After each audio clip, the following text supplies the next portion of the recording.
Hey, pilot, welcome to Ready for Pushback. I'm Nick Fialka. Today is the second episode of my conversation with Davis Darnell, all about crop dusting and the life of a crop duster. And we go exploring a little bit into professional commercial aviation in the 121 world and his visit to RTAG and the things that he and his lovely wife, Emily, have uncovered in their journey there. And it's a great conversation. I divided this up into 2 episodes. If you haven't already, go back and listen to last week's episode. That was the first part of it. This is the second part. It's great. Okay. So sit back, relax. Let's get ready for Pushback. It all started as a spark. Maybe it was the sound of jets racing across the sky, or the feeling of your heart racing as you watch a crop duster flying low and slow. Even then, you knew you were meant to fly. For pilots, it's more than just a job. It's a calling. The early mornings, the long hours, the relentless training, you didn't do it for the money. You did it for that moment. That moment when the wheels lift off and the earth falls away beneath you. But flying is just the beginning. The journey to your dream job takes more than just skill in the sky. It takes strategy on the ground and a lifetime of learning. Most pilots don't understand what career opportunities are available in the world of aviation. Learn how to go from good to great, from flight school to regional to major, and from hopeful to hired. Whether you're sharpening your skills, building your resume, or preparing for that big interview, this is where pilots come to level up. Let's get ready for Pushback. Here's your host and my dad, Nick Fialka. Working around obstacles, I go under a lot of them because they're so hard to see. So like big cross-country wires, we call them H-frames, whatever. There's plenty of room to go under them. And it's safer to me because I'm not having to go way up and over and having to, you know what I'm saying? You can't see the ones on top at all. So you're just looking for the pole, trying to figure out what's going on. And in our area, we've got several substations in our area. Man, there's wires everywhere. Yeah. Little towers everywhere. Fortunately, we're not dealing with the wind turbines as we are in North Mississippi, but we've got solar moving in our area. But fortunately, we don't have the wind stuff moving in. They throw towers up quick. Those Met towers, little 200 foot. Actually, they're 199, so they don't have to put anything on them. Oh, dang. It's dangerous. It's dangerous. Dang. Yes. But that's so crappy. So, when I'm trying to learn all this, my dad still wasn't sold on me doing it. He was teaching me, but he still wanted me to go to the airlines. He was like, man, just go to the airlines. You can fly at home whenever you want to or whatever. So when I graduated college, I thought I had an in with, back then it was called travel management, like a 135 jet deal. But it was right around the time that they were changing the ATP rules and requiring it for like right seat. And I wasn't old enough to get it. So I was like, man, I kind of thought, I thought that was my thing, and it kind of got shut on me right at graduation. And so I ended up airline apps, sending it out, got a call from ExpressJet, wanted me to fly out west and interview. So I was scheduled to do that like in July after I graduated college. So I moved home, was still flying ag, but not like, I had dad looking over me, which is a big resource, right? And he's not going to let me do anything he didn't think I could do. And so I was pretty slow to start as far as hours because he was like, yeah, I think you can do that. I think you can do that. Probably need to let me do this. We just went like that, But I had that, the ExpressJet thing in July, and June, one of our neighbors called. He was having a health deal. He was like, man, could you send Davis over here to fly for me?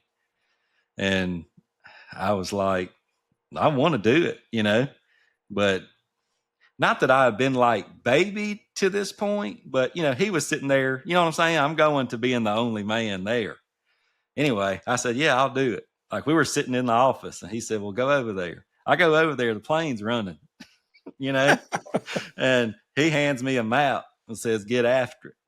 And I just sat in there, put his helmet on, took off in his plane, flew there for 5 years. I did not go to that express jet interview in July. I was like, man, I was making money, living at home. And I was like, man, maybe this is the Lord showing me what I should be, doing, Yeah. I had 2 closed doors in a matter of months to that side of the world, So good. And I was like, man. So I flew there, and the whole time I'm trying to get Dad. I'm like, man, Dad's business wasn't enough to support like 2 pilots and 2 families and all that, and it was good enough for him and Mom, which was great, Anyway, I was flying at the neighbors, just trying to get him to sell it to me, and he would be like, no, no, no. Well, finally, he was like, I think it's time. He said, I'm just getting through this year saying, like, that's the last time I'm going to have to do that. That's the last time I'm going to spray this field. This is the last time I'm going to, take that cussing. He just, he was over it, And so we did. We met, and it took several meetings of, essentially putting a value on everything, right? Like, hey, plane building, airstrip, equipment. Don't really buy blue sky. You just buy the equipment, because you don't know if the customers are going to stay or leave. And anyway, struck up a deal, man, and shook on it. And I like 1 more year from paying old Dad off. No kidding. Yeah. I'm in year 9. Buddy, you made it. I just, well, not yet. I got next year will be the 10th year of me operating. So. Wow. Okay, so here you are getting ready to own this thing outright. That's but right. Also, you're also going to RTAG. So this is going to be a me experience, not an industry-wide experience. Okay. I have experienced over the last couple of years just a downtrend in our agriculture airplane usage, just right where we are. Now, it's trending across the country, just with changes. There's a lot of changes going on, right? We got drones coming in. We've got, ground equipment's getting bigger and bigger, and they can do way more than they used to be able to themselves. And it's just a little less on my end, but my costs are at an all-time record high. These airplanes we're flying around are $2.5 million. And whoa. Yes, and that's hard to pay for. The insurance, it's just wild. The insurance a year is more than planes used to be total, just for the insurance. And so it's getting to be where you're like, man, the maintenance is getting to be overwhelming. And what I'm seeing are mentors in this state that have literally been doing it for 50 years are selling out, trying to protect their equity. And I'm sitting there with the wife thinking like, what does this mean? So my thought process was Dad, encouraged me to get that 4-year degree. He also encouraged me to get my ATP multi when I didn't even think I would need it. Back when right before the ATP CTP stuff came popular, and everybody was trying to get their ATP before that rule change. I went and got mine. And, so I feel like I was kind of setting myself up if I needed to diversify, and that's what this summer was for my family. Was like, man, it was, very tough. The ag economy in general right now is very tough. Everything going on politically, the prices are horrible. And so what that means is the farmer goes to the bank and they make a budget. And whatever, they got to get seed, they got to get chemical, they have to pay their labor, right? And the yellow airplane just trickles on down that budget, right? Because they can't afford it when the prices are this low. So it's tough because they'll tell you, oh man, just tough it out. But I mean, who knows how long it's going to take to recover, you know? So we're sitting there this summer, which summer is usually gangbusters, you know, for an ag service. Like everybody's like, oh man, summer, summer, summer. And like I was flying like 3 hours in July, like 4 in August, and I'm usually flying like 150 a month in those times. And you're like, Lord, what am I going to do? You know? So that's when really the Ready for Pushback started hitting me. You know, I'm learning about like, man, how could a crop duster even get a job? You know, I've got an ATP, you know? So I start listening to like your interviews with, you know, president of this or that, hiring or talent acquisition, some of them call it, you know, and just learning like, man, would I even be laughed out of the place, you know? No. So that's where RTAG came into play. I was trying to go to the LPA. Is that the correct letters? Yeah. In Orlando. But I was wanting to fly myself, but my autopilot was out in my Bonanza, and I was like, "Man, do I really want to hand fly all the way through all in that Florida, all that summer. airspace?" Yes, I was like, So it just so happened that my wife's a school teacher. We had fall break that weekend that y'all were in Denver, and so we were like, "This is crazy, but let's just go." Let's go. And that came from encouragement from you, unbeknowing, and you know, Joshua, you know, over at RTAG.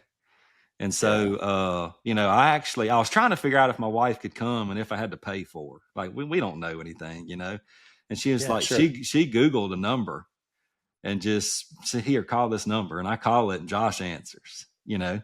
Good. And I was like, I remember him from the podcast, you know, he's like the president or leader of the whole thing, you know? And so I lay it out like, hey man, I'm a crop duster in Mississippi. I don't know what my future holds, but I'm interested in learning. And he was like, man, perfect. He said, these guys in the military don't know what their future holds. That's right. You know, come on, man. I'd love to have you. I said, well, then he was like, well, where are you now? And he ended up, you know, looking up Jackson Airport, which is our like closest international airport. He's like, oh man, you could shoot to Atlanta or Houston. And I was like, oh man, you got Endeavor and Commute Air and you got this and that. And just out of his free time, you know, we're sitting there having a conversation. And I was like, you know what? It's worth it. We're going to do it. You know, we're going to go. So we come to Denver and let me back up a little bit, man. I haven't done a resume. I mean, I don't use a computer. Like I had not, you know, when the kids got in school and started needing to print all this stuff. Yep. I went and got an air printer for the house. I mean, like literally like, yep. I know that sounds wild, but like, why? Your phones do so much now. What do I need the old laptop, you know? So that's right. We had to dust the laptop off, you know, find the charger. And we're like, man, how are we going to do this? So, you know, I made a resume. And it was good. I liked it. Well, thank you. Thank you. Just baby steps, right? I did a resume. I actually went on my birthday and got my first class medical because all we have to have is a second to do crop dusting. So I went and got the first class to see, you know, just first steps, right? Just trying to check little boxes. And so got the first class, got my resume done, got Denver booked. And we came, I'll tell you, we checked in the day before. And it was obviously like a well-oiled machine, red shirts pointing you everywhere. Everything's fine. That next morning when we walked in the room for the opening ceremony, and so were 5,000 other people in suits, I was like, oh my goodness. Talking about a fish out of water, man. I was like, ooh. Listen, everybody there felt like that. Every single guy and girl in that room felt just like that. Right. So I'm like, oh man, I wasn't nervous, but I'm also, you know, like not always feel out of place around military people, you know, just they're super professional and rightly so. I'm proud of them and happy for them, but you know, I don't want to offend anybody, do anything wrong. You know what I mean? I just want to be professional, you know? You'll be all right. Don't worry about it. You're all right. I was already a little nervous, right? So I'm like, man. So we go to the opening ceremony, and it was great. Everybody, you know, is giving you warm welcomes, even to civilians, you know, and opened it up. And man, everybody herds out of there going to the, I guess, exhibit hall is what I call it when I go to a convention, you know. And man, we walk in there, and it's just, and my buddy had told me, he's like, look, you're going to be overwhelmed, but just pick a place and just go, you know. And so unbeknownst to me, I'm like, look, Delta, I love Delta. You know, they started out crop dusting business. If anybody's going to have a soft spot for me, that's right. It's going to be Delta, you know? So, that's so good. I was like, man.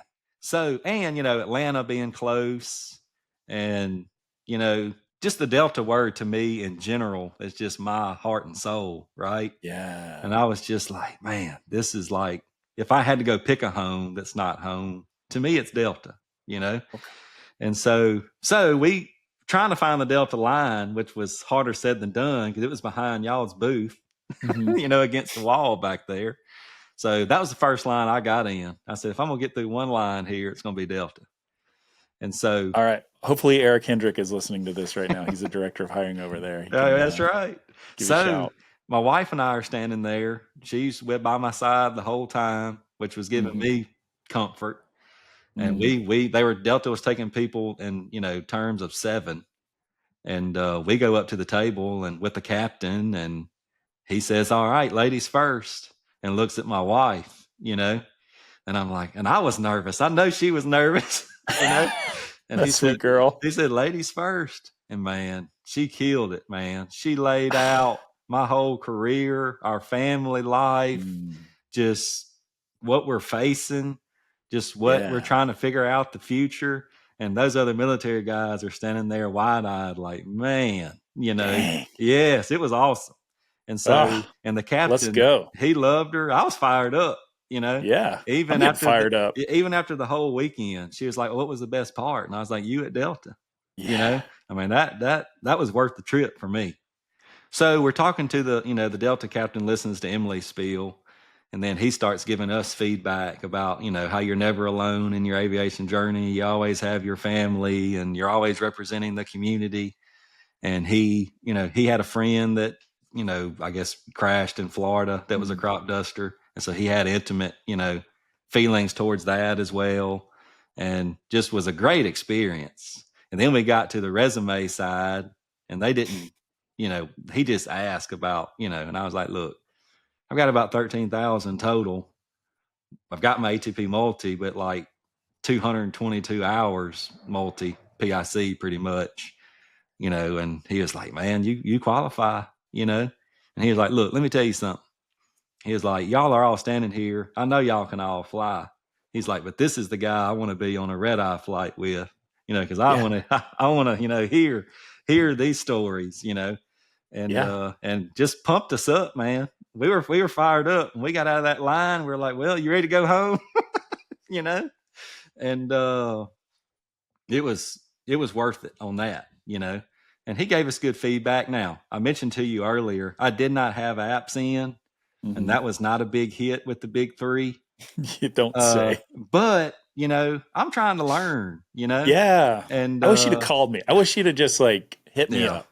So I'm trying to learn. So just some previous small interactions we had like with companies was like you email and you never get an answer, or like nobody answers the phone anymore in this day and age. So you can't ask anybody anything. And I was like, you know what? I'll hem all them up in there. You know, that's the place to go to do it. And that's why we went, you know. So we did that. Obviously I got in your line the first day because I wanted to meet you. And I'm really glad that you did. Poke at you about the sound bit a little bit. Yeah. And that was so good. And do that. So as the first day was winding down, the United line, boy, was booming. I'm talking about big time booming, right? All weekend. And we were getting ready to like go. We went and saw Paul McCartney Saturday night at Coors Field. Oh, you did? Oh, yeah, man. We had a blast. So cool. And so we were like trying to plan our evening kind of on that. And anyway, we got in the United line, and it was like 20 or 30 people in it towards the end of Okay. that first day. And I was Yep. like, I talked to the people in front of me, and they're like, well, they said we may not make it. And I was like, shoot, waiting an hour now and not making it's way better than all day tomorrow and not waiting it, Amen. So I just got in there, and man, it wasn't 5 minutes. A red shirt came and stood like 4 people behind me, and was like, this is the end of the line. And I'm like, yes, Woo. So we go through the United line. It was 1-on-1, my wife and I, and then a captain. And he was impressed with the resume. I wouldn't say overly impressed, and kind of just, was like, dude, your resume is awesome, but you lack in crew time and you lack in multi time. And he was like, just adding 1,000 hours of jet to this resume would just shoot you to the top anywhere. Okay, hold on. My turn to talk. All right. Yes, but also, like, I put like your crew situation, I put in a similar category. Like, I get it, it's not jet time, but like the Harrier cats and all the single seat fighter cats, like everybody has to rely on themselves first, and the people around them in the formation second for CRM, which is really, it's a hard thing to train. Like, I'm not gonna, like, all my single seat guys listening are rolling their eyes, but I certainly, with the amount of like risk that you're constantly taking, I think that the reaction you get just depends on how that recruiter who is not like that, he's not on the hiring team, he's on the recruiting team. Like, that is the person that would be, they're giving you some good input, but it's all based on kind of their own feelings. It's not based on the bigger picture. So don't like think that you're not, like, anyway, just start with that. Right. I'm with you. So, this whole process has been asking my friends that fly airlines, like, what do you think? And I would get, oh, you need to go to a regional, just a couple of years there, you'll be able to go anywhere, which is fine. And I had one buddy, he said, look, don't ever let anybody tell you what you can and can't do. You go straight to the source, Sure. And I was like, hey, let's get it. Let's go to the source. It's where RTAG came in. So United Line, he kind of left me with, here are your options.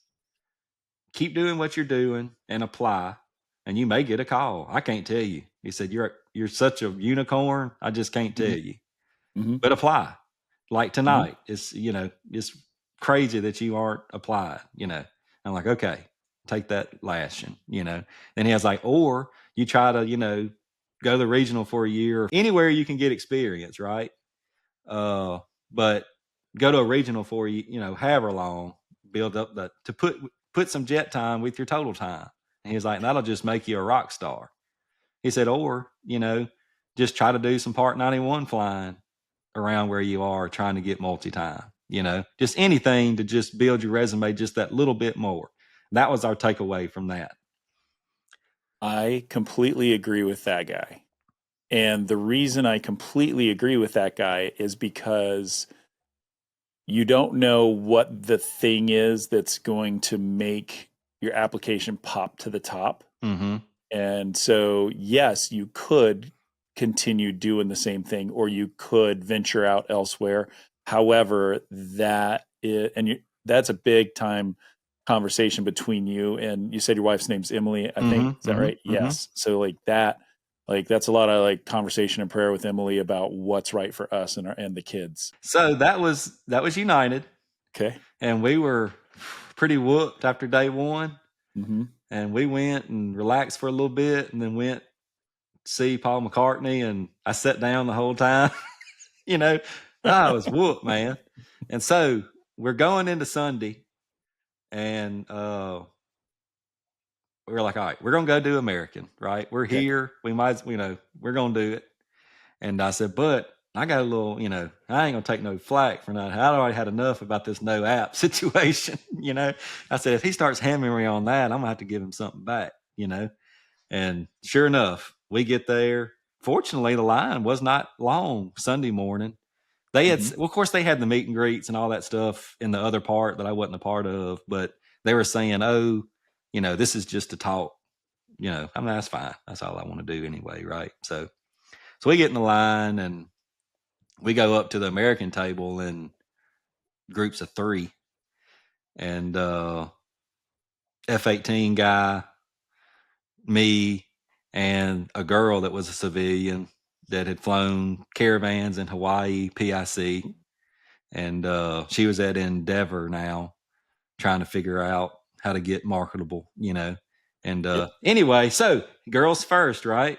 And he goes to the girl pilot, and she tells him she was a captain in Hawaii, and now she's right seat at Endeavor, and she's trying to see what she needs. And he pretty much told her that her captain time in Hawaii didn't count for anything, being single engine. And I nudged Emily and I said, well, here we go. Here we go. It's about to get real in here. So it kind of hurt her feelings a little bit. Well, he kept talking about being right seat at Endeavor, not making decisions really, and how she needed to be making decisions. And she kept trying to throw in there, she has done that, in a caravan in Hawaii. And it was like she was talking on mute, So I was like, man, I felt bad, I know she was proud of that.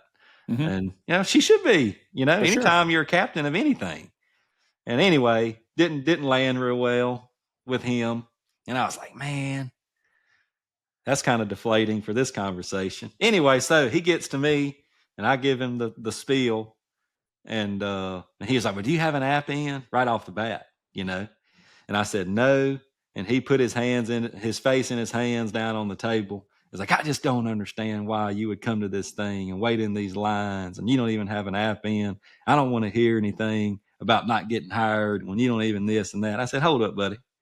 So let me tell you something. I said, I own my own business. I am the boss and I have a job that I love. All right. I came here to figure out, how do I fit into your space? I said, I'm the man at my space. I'm trying to see what's going on in your space. And he backed off and we had a really good conversation after that, But I'm like, look, dude, in this, your podcast intro used to say, something along the lines of like landing the dream job, or maybe that's more like a Spitfire thing. But like, I've landed mine. I'm sitting at mine, right? But I don't want to be so closed-minded. I'm 35. I've got 30 years left. I don't want to be closed-minded. You know what I'm saying? And think this is going to be it forever.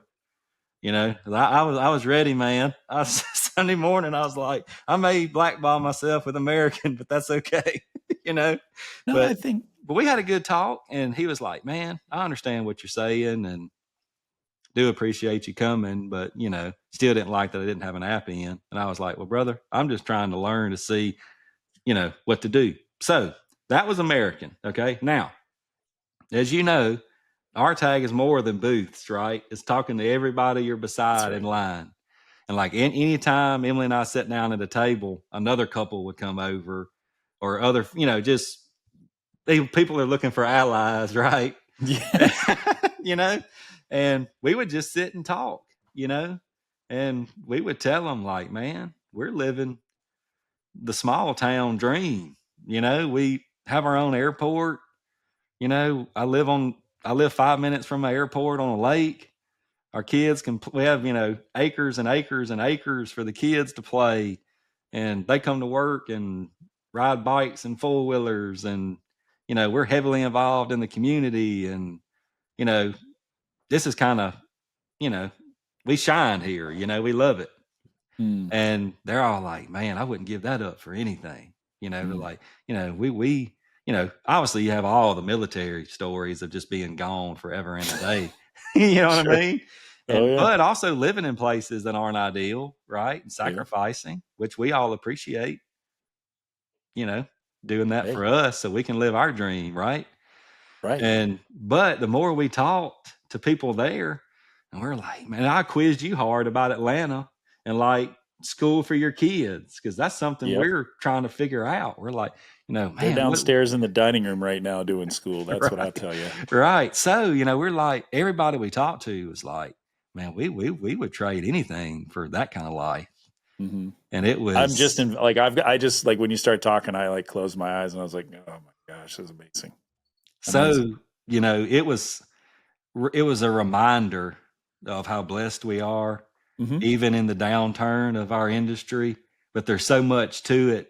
I feel like I'd gotten I'm a planner, and I love to plan, and I love to execute, right? And, and I make good money doing this, but it's my business, and we don't have benefits and direct compensation retirement, right? Right, So for sure. I'm sitting there reading all these new pilot things, and I'm like, oh my gosh, man, that retirement at Delta, man, they would contribute more than my salary could be doing other jobs, And I feel like I got glazed over on that.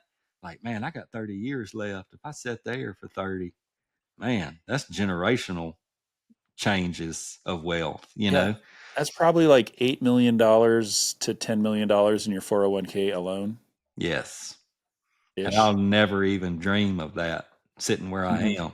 But that trip let me know, like, hey, for this time, it's raising these kids, it's investing in their life, it's being present, it's being here, which kind of just tore my soul up because I had such a hard summer. I was not present, and I wasn't my best self, just from just stress and just worrying and sleepless nights and just just fighting the battle out here, tough. Yeah. And then it just seemed like maybe that would be the easy way out, like, man, if I could look on and get on somewhere and just sit, man, I could have it would be nice financially and for retirement, right? And Well, then, yeah, but also like, how's Emily going to feel when you're gone 3 days right, out of the week? right. So, we started out like NetJets. Okay. Mm-hmm. I've got a friend that's a captain there. He lives outside of Jackson. He's doing really well. And he's like, dude, it is a lot of work. He said, but obviously nobody's going to outwork you, He was like, so, you're not going to complain about things other people complain about just because you're a servant and you can do it.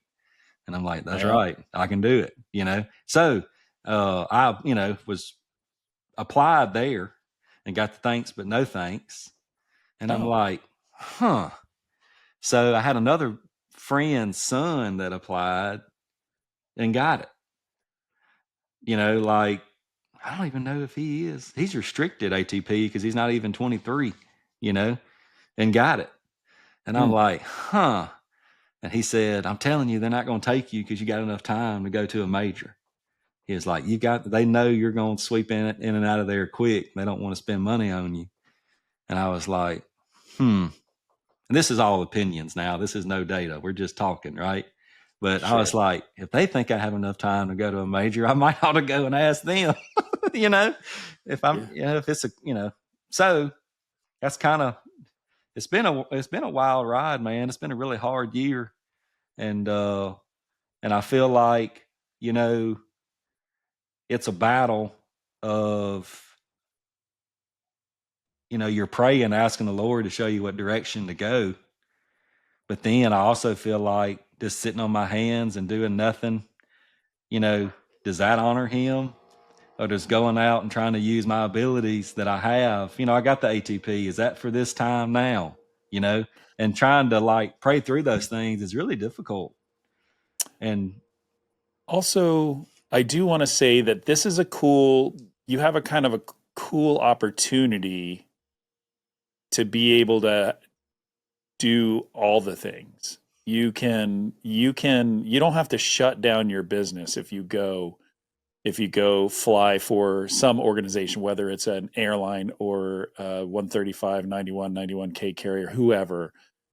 You can go and dip your toes in that water and make that decision. Because like if you get hired by Delta and you go do it and you're like, this isn't for me, then you can walk away from that and still have Mississippi in your hand, right? Right. And go do all the things. Or if you think I'm going to go check out a regional or whatever, I really think that a Part 91 operator or something like that is going to be the least big mountain to climb, because I do think, like, so many hours, 13,000 hours, some people, like, that's immediately the conversation. You're just going to have to be able to convince any organization that, hey, I'm in it for, I want to fly for Delta, so I'm here at Endeavor. I want to fly for American, so I'm here at PSA or wherever, and you have to really convince people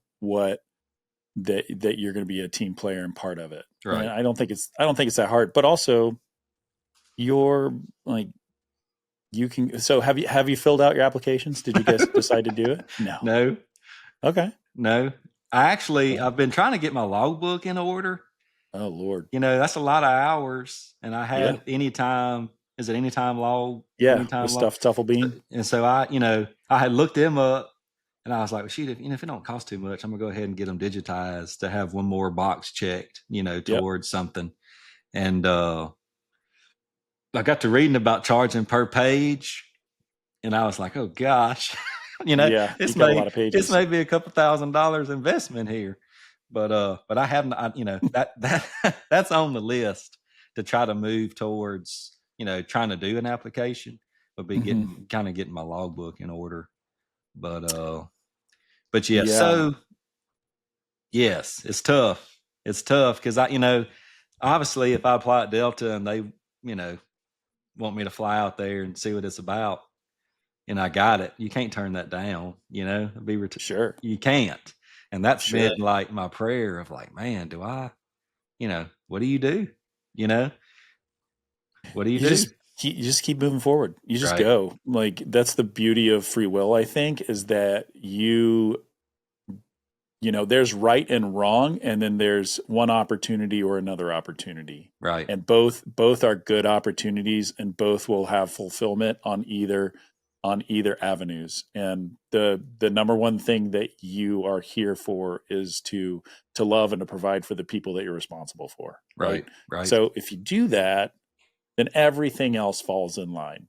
It doesn't, like, the money doesn't matter. Like, you have all the money in the world. You can live on the lake, or you can live in a single wide in the trailer down the street, and you still have your life and the goodness of it. Right. And that, so that aspect doesn't change. And because I've lived in the trailer and I've lived in the house, and I would probably more happy in the trailer. Right. So that's right. That's right. Yeah. So, we go to we got all this, and we're trying to, figure things out. Right. Well, man, we get home and we're excited from some of the feedback, like, man, maybe I'm not, washed up like I thought, I told American, I was like, look, I've got a Bonanza and I file IFR and I'm current in the system. It's not like I'm just out here, no radios all the time. And I don't go where y'all go, obviously. I pick and choose my battles, but I am IFR current, And he was like, yeah.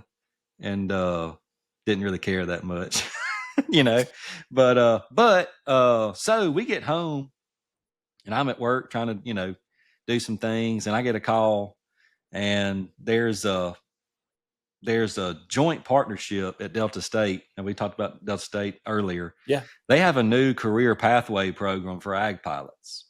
Okay. And they needed an instructor. And there aren't many tailwheel professionals, ag professionals that are CFIs, just because those they don't cross that much, because you can get a time building ag job, and you actually can do it with a limited commercial. But anyway, you can get a limited commercial and start ag flying. You don't have to have the other stepping stone time building jobs. You know what I'm saying? That the CFI provides, right? Yeah. So they call me and they're like, look, we got our, we're not begging, but we got our hat in our hands. We need somebody. And I'm like, okay, I'm super passionate about tailwheel and ag flying, right? And, maybe this is something that can fill the gap, while we're slow in the winter, right? So everybody that works there are ag pilots. So they're like, look, your business is number one. When you have, business you need to tend to, you do it. Somebody will fill in for you when somebody else is doing their ag flying. You fill in for them, and it's like a 6-month accelerated program at Delta State for ag pilots. And the way it works is I'm with Draft, Delta Regional Agricultural Flight Training in Cleveland. We're a subcontractor of Delta State. So people apply to the program. They have to have a private and 100 hours tailwheel. Okay. You apply to the program. Delta State takes care of your instrument and commercial. We take care of the ag training. Everything in our hangar is tailwheel. I love rolling that door back, and Man, I want to do that. so, it's a cool co-op partnership because they're the premier of instrument commercial and that side of that training, right? And we're the premier of ag, and we're real ag pilots doing the real thing. We don't just talk about it; we be about it, So I need a hat. I need a hat that says that. That's right. When we live it, right? So that's given me an opportunity to give back to ag. And, at first I was just like, well, they'll give me something to do to keep my mind from wandering, just keep me idle hands, the devil's workshop. So give me something to do, Then what you said earlier came to light. And I was like, I've been saying this whole time that maybe I would never be able to hire anybody at my business because nobody would do it like me. And now I have the opportunity you have them. Maybe to train my own successor. Yes. Which is crazy. And that was not in the cards a month or two ago. It's an interesting, different part of the puzzle, right? Then maybe we are training up.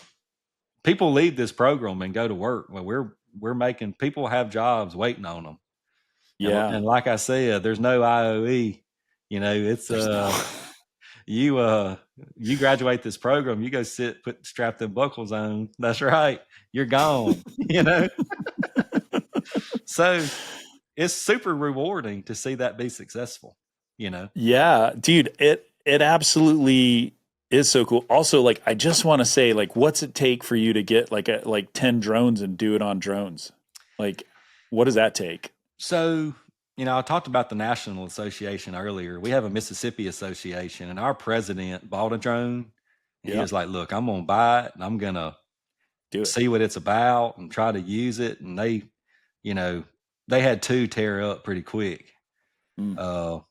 Just fly off into a tree and tear up, not like pilot error, you know what I'm saying? Just glitches and stuff. And like I told you before, everything's about that time window, right? And it's just not efficient enough in our area to fit the demand that it would take yet.